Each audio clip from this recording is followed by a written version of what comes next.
សរសេរបងចង់តែទៅមួយម៉ាស៊ីនចល័តនេះបងអាចកាន់តាមខ្លួនបានថ្មវាកាន់បានយូរហើយសម្រាប់ការកំងងាយស្រួលណាចឹងនេះបងឃើញនេះគេកំង 1.1 គេកំង 2.2 បែបហ្នឹងណាបងគេកំងកបាត់អីផ្សេងចុចយកបែបហ្នឹងបានភ្លាមណាហើយសម្រាប់ការទទួលលុយពីភ្ញៀវបងអាចចុចចូលមុខងាររបស់វាចុចបន្តចឹងដើម្បី save ណាចឹងគឺមានជម្រើសឲ្យបងទូទាត់តាមលុយផ្ទាល់ឬក៏តាមធនាគារមួយណាបើយើងចង់ ABA ចុចយក ABA ចឹងទៅវាចេញ QR code ABA បែបហ្នឹងអញ្ចឹងភ្ញៀវ scan QR code ហ្នឹងបានទូទាត់បានអញ្ចឹងណាបើសិនជាអត់ទេភ្ញៀវគាត់បង់លុយផ្ទាល់តែម្ដងជាសាច់លុយបងយក cash ចឹងបាទអញ្ចឹងសម្រាប់ការទទួលលុយគឺបែបហ្នឹងណា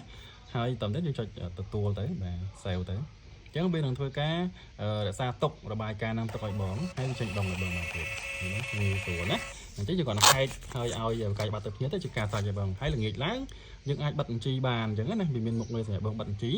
គាត់ណាចូលទៅវេនអ្នកណាអ្នកលក់ហើយចុច generate របាយការណ៍វារាប់ឲ្យបងស្រាប់អ្នកណាអ្នកលក់ឲ្យបានបងដាច់បានបានខ្លះអញ្ចឹងណាបើយើងអត់ចង់សុំស្មានច្រើនយើង print បិទបញ្ជីតែម្ដងគេមានកន្លែង print បិទបញ្ជីណាអញ្ចឹង print បិទបញ្ជីមកវារាប់ឲ្យបងបែបនេះខ្ញុំបង្ហាញបងបន្តិចចឹងវាបង្ហាញបងបាននេះអញ្ចឹងថ្ងៃហ្នឹងយើងលក់បានប៉ុន្មានលុយមកសាច់លុយមកប៉ុន្មានធនាគារប៉ុន្មានអីប៉ុន្មានវាសរុបឲ្យបងស្រាប់អញ្ចឹងណាហ្នឹងហើយលក់បានបានឯខ្លះសរុបជារួមប៉ុន្មានអញ្ចឹងយើងហែក